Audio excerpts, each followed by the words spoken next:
안녕하세요. 이상큐브입니다.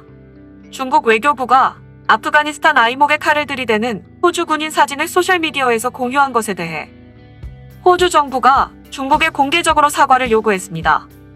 호주와 중국 간 외교 갈등이 더욱 고조되는 모습입니다.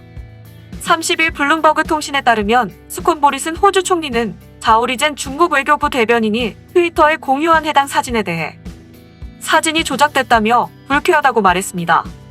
모리슨 총리는 중국 정부는 이 게시물을 전적으로 부끄러워해야 한다며 그 트윗은 중국의 국제적 위상을 떨어뜨릴 것이라고 강조했습니다.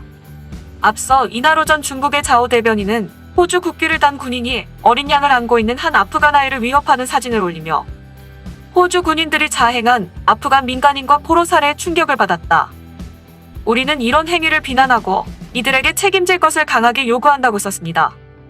이달 초 아프간 정부 관련 보고서에 따르면 아프간을 복무 중인 호주 특수부대 중 25명이 포로와 농민 기타 민간인 등 39명에 대한 불법 살해 사건과 연관됐다는 의혹이 나왔습니다.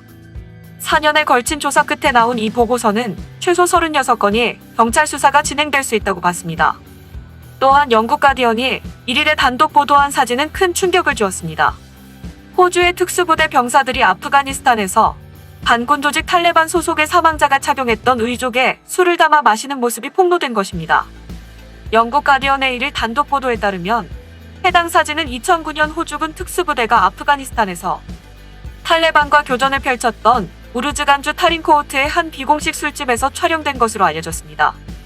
사진은 신발도 벗겨지지 않은 의족에 맥주를 담아 마시고 있는 호주 군인의 모습을 담고 있으며 의족의 주인은 2009년 4월 탈레반 전투기에 탑승하고 있다.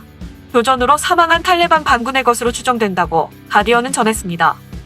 호주 특수부대 병사들은 사망한 탈레반 반군의 시신에서 일종의 전리품으로 의족을 챙겼고 문제의 술집에 보관하면서 술잔으로 이용해온 것으로 알려졌습니다.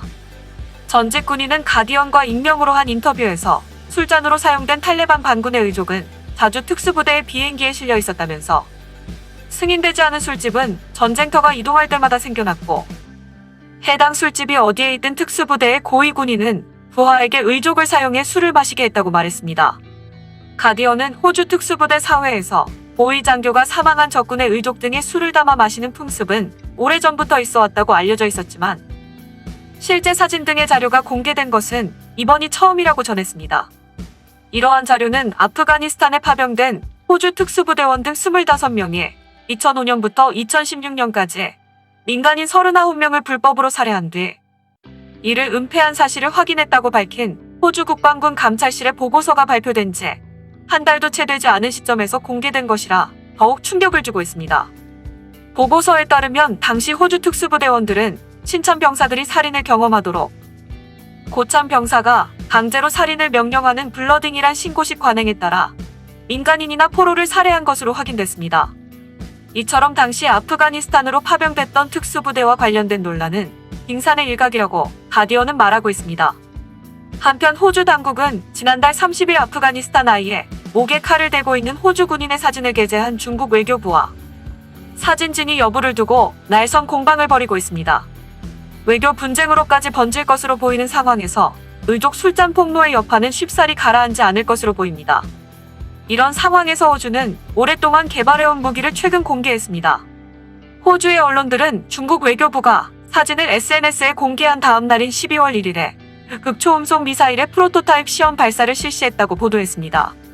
호주와 미국은 12월 1일에 극초음속 공기흡입 추진기관에 관한 기술을 공동으로 개발하는 서던 크로스 통합 비행 연구 실험을 발표했습니다. 사이파이어는 극초음속 공기흡입 추기기관 기술을 저렴한 비용으로 구현하기 위한 프로토타입 개발과 기술 검증이 목적으로 미국과 호주가 15년 전부터 연구해온 극초음속 국제항공 실험을 발전시킨 것입니다. 미국과 호주는 2007년부터 2016년까지 여러 차례의 극초음속 실험을 통해 음속의 5배 이상의 속도 영역에서 조종 관제 제어 시스템에 관한 대량의 데이터를 수집하고 스크램제트로 마하팔까지 가속하는 데 성공해 극초음속 비행에 관한 기초기술을 확립시켰습니다. 호주 언론사인 시드니 모닝 헤럴드지에 의하면 호주는 향후 수개월 이내에 사이파이어 프로그램으로 개발한 극초음속 미사일의 프로토타입 시험 발사를 실시하고 5년에서 10년 이내에 극초음속 미사일 실용화를 예상하고 있다고 전했습니다. 호주는 실용화된 공중 발사형 극초음속 미사일을 공군의 F-35A와 FA-18EF, EA-18G와 PA-4 그리고 개발 중인 UAV 로열 윙먼에 탑재해 운용하는 것을 목표로 하고 있으며 육상이나 함정에서 발사 가능한 극초음속 미사일 개발도 검토하고는 있지만 F-35A의 웨폰베이 크기까지의 극초음속 미사일을 소형화하기는 어려울 것이라고 시드니 모닝 헤럴드지가 지적했습니다. 어느 쪽이든 호주는 향후 10년 안에 장거리 공격 미사일 및 극초음속 무기 개발에 최대 93억 호주 달러를 투자하기로 했기 때문에 이번에 발표된 사이파이어 프로그램과 함께 호주는 극초음속 무기 개발의 주요 개발 국가로 부상했다고 말할 수 있을 것입니다. 이를테면 사이파이어 프로그램으로 개발되는 극초음속 미사일의 프로토타입은 1600km 떨어진 표적을 공격하는 것을 목표로 하고 있는 것 같습니다.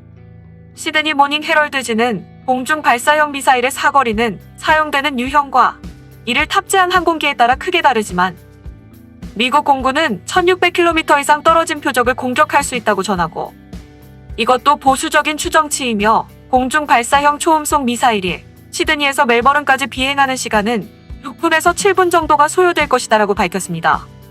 미국과 중국 사이의 긴장이 고조되는 가운데 모리슨 정부는 지난 6월에 증가하는 중국의 위협으로부터 본토를 방어하기 위해 2,700억 달러 규모의 10년 방어 계획을 발표했습니다. 이에 따라 호주는 최근 우리나라와 호주 본토 방위를 위한 K9 자주포 계약을 진행 중이며 한국의 레드백과 독일의 링스가 경쟁하고 있는 4세대 장갑차 사업도 추진 중입니다. 또한 잠수함 12척을 건조하는 44조 원 규모의 호주의 차세대 잠수함 사업도 프랑스와 협력하여 건조 중입니다.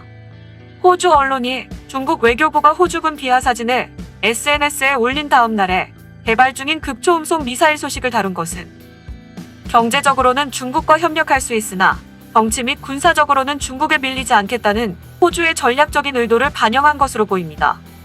어쨌든 중국의 자오 대변인의 주장이 사실일지라도 합성의 티가 물씬 풍기는 사진을 중국 외교부 공식 계정으로 공유하는 것은 지나치다는 의견이 많습니다. 중국의 자오 대변인은 평소에도 자극적인 트위터 게시물로 외교 분쟁을 부추긴다는 비판을 받습니다. 그는 지난 3월에 미군이 중국 내 신종 코로나 바이러스 확산 원인이라는 음모론을 제기한 적이 있습니다. 최근 중국과 호주의 관계는 파국으로 치닫고 있습니다. 특히 호주가 올 초 코로나19 대유행의 기원을 조사하기 위해 처음 발병했던 우한의 외부 조사관을 보내야 한다고 주장한 이후 중국은 호주 포도주에 반덤핑 관세를 부과하는 등 무역 보복을 시행해왔습니다. 이번 중국의 SNS 사건은 두 나라의 관계에 기름을 부은 것입니다. 하지만 이번 사건의 원인 제공은 파병국에서 임명을 경시한 호주군의 책임임을 부인할 수 없습니다. 이상 마치겠습니다. 시청해주셔서 고맙습니다. 이상튜브였습니다.